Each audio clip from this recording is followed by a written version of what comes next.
Grandma's Tipi, a present-day Lakota story by S. D. Nelson.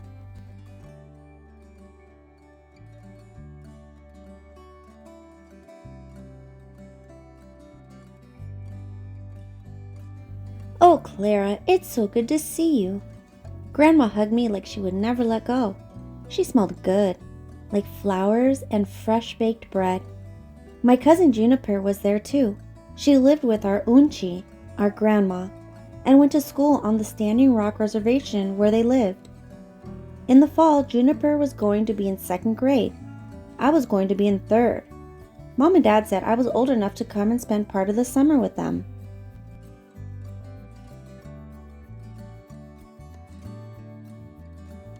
Next morning, as Juniper and I finished our breakfast, we heard a noisy engine coming down the drive and stop outside.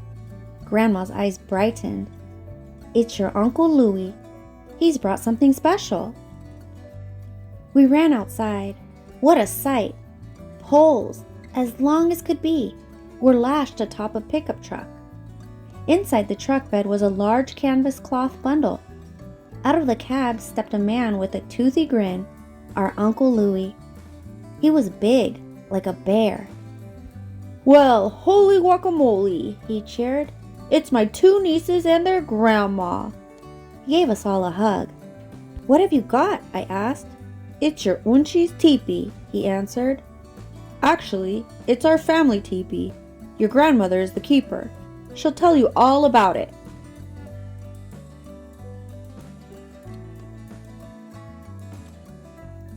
"The teepee door always faces east," Uncle Louie said. "It always opens to the rising of the morning sun and the beginning of a new day." Colorful figures covered the teepee, painted by generations of family. My grandmother, hers before that, and other family members had painted them. They seemed to dance. Horses, buffalo, birds, dragonflies, and people.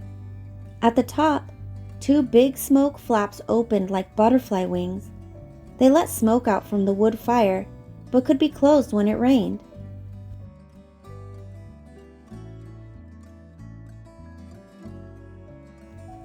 Inside, we spread tarps and blankets on the ground. The great teepee smelled of wood smoke from cooking fires and storytelling fires from years long past. Our Unchi brought out sandwiches for us, cheese, salami, and homemade baked bread. Afterward, she braided my cousin's hair. She brushed out the tangles until all was smooth and even. After parting the hair on top, she separated it into 3 strands on one side and wove them into a traditional braid. Grandma did the same on the other side. I was next. Grandma gave me a new style of braids, the kind that some girls wear to powwow, a big gathering where people sing and dance to the pounding of drums.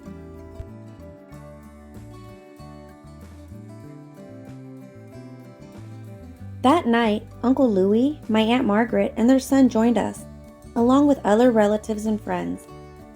Uncle Louie built a glowing storytelling fire in the center of the teepee.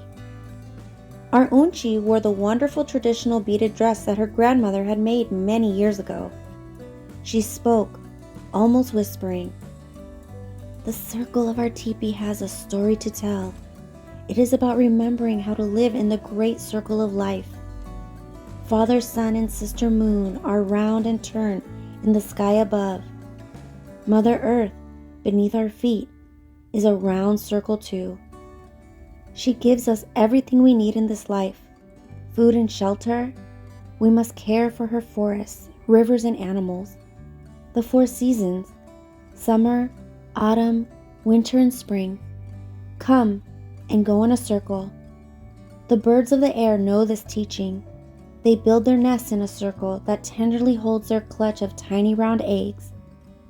We call the circle of life Kangleska Wakan, or the sacred hoop." Our Unchi taught us to give thanks by singing Wonfila Olawan, Thanksgiving song. "Thun kasila, Filamayaye, Filamayaye, Filamayaye lohe, Maya ka ucha Filamayaye." After the others left, Juniper and I laid out our sleeping bags. We were going to spend the night in our teepee. Overhead, where the teepee poles cross, the smoke flaps opened to the sky. "Oh, look," said Juniper, pointing up. "The star people are circling above." "Yes," I replied. "My dad says there are spirits of our ancestors who lived long ago. The two-legged beings, the four-legged creatures, the winged beings of the air, and even little creepy crawlies. They dance along the spirit road of the Milky Way."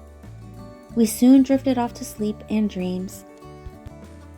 As the days grew hotter, Grandma showed us how to roll up the walls of the teepee to allow for a cooling breeze. Our Unchi took us swimming in the Cannonball River that flowed behind her house. Juniper and I waded along the bank and splashed each other. Grandma stayed on the riverbank. Suddenly, a creepy snake came skimming across the water's surface toward us. We shrieked. Juniper and I were out of the water in an instant, trembling and shivering with fear. Grandma said the snake was harmless. Then we were all laughing with delight. We had escaped. Later that day, our Unchi explained, "It is best to paint teepee walls when the canvas is spread flat on the ground. Today I will paint while the teepee is standing upright. I want to paint a spirit picture for each of you." Grandma asked Juniper, "What do you want to be when you grow up?" My cousin answered right away, "I want to be on the high school basketball team." Our Unchi smiled and nodded. "I want to be a pilot," I said, "and fly jets." Our Unchi painted a basketball player for Juniper. She painted my spirit picture next to swift birds and dragonflies. We got to paint our handprints next to our spirit pictures. On Saturdays, Grandma drove off the reservation to do her grocery shopping. When she returned, Unchi sliced the red meat that she had bought into thin strips and sprinkled them with salt. Juniper and I hung the strips on a dry rack outside the teepee. In a couple of days, the meat would dry. Grandma said, "Some people call this dried meat jerky. We call it bapa." Before refrigerators, our ancestors preserved meat in this way. It can be stored and eaten weeks and months later. I will make you a stew mixing the bapa with corn, squash, and prairie turnips. In the teepee, Juniper and I began a beading project. Nestled about us were tin pie plates filled with red, yellow, blue, and white glass beads. We each strung beaded necklaces. Unchi sat with us. She had sewn a traditional Lakota dress. Now she was decorating the buckskin. Her nimble hands worked the needle and thread. With each stroke of the needle, she picked up the glass beads and stitched them in place. Unchi said, "I am making this dress for a girl that I know. I hope that someday she will wear it and dance at our powwow." "Clara, stand up and hold the dress to your chin. Let's see how this dress might look on you." "Oh, Grandma," I said, "this is a perfect fit for me." "My goodness," Unchi said, "it does look like a perfect fit. Well then, this dress must be for you." My eyes and mouth opened wide. "Oh, Unchi, I love you." I gave her a big hug. One afternoon, the clouds in the west darkened and rose like monstrous mountains. Then came the pitter-patter of raindrops on the teepee. Grandma hurried out of the house to close the smoke flaps and show us how to roll down the teepee covering.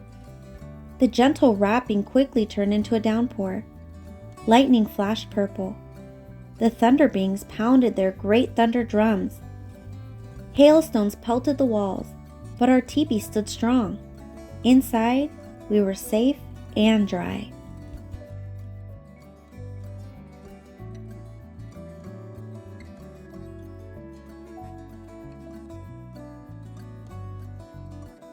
Almost as suddenly as the storm had come, it passed, followed by a glowing rainbow that arced across the sky. Our grandmother said, "We two-legged beings pray for rain. We pray for our four-legged brothers, coyote, rabbit, and buffalo. We join with our sisters of the sky, hummingbird and hawk, to welcome the rain. The thunder beings come with the gift of water. They give life to this thirsty land. Mother Earth smells wonderful after the rain. Green leaves reach up, and lovely flowers open everywhere. Juniper and I went into the sunshine. We played barefoot, squishing mud between our toes. A Heyoka appeared, riding a horse. He rode backward, with a saddle. Juniper shouted, "It's our Uncle Louie!" Heyokas are clowns who do things backward in life. Louie waved his hand and greeted us. "Goodbye, everybody!" He dismounted and blundered about. "Holy guacamole!" he exclaimed. "I wish it would rain." Uncle Louie waded into one of the puddles and then sat with a splash. Covered with mud, he cried like a big baby. Juniper and I had never seen anything so funny. We screamed with laughter. We laughed so hard that we cried. And so the summer days passed. My parents arrived to pick me up all too soon. Saying goodbye meant hugs and happy tears. My auntie handed me a package. Her parting gift was her smile and the beaded dress she had made especially for me. My mom and dad said we would return in the fall so that I could wear my new dress and dance in the powwow. As we drove away, I waved goodbye to Unchi, Juniper, and Uncle Louie with one hand. In my other hand, I clung tightly to my Lakota dress and fond memories of summer days and starry nights and Grandma's teepee.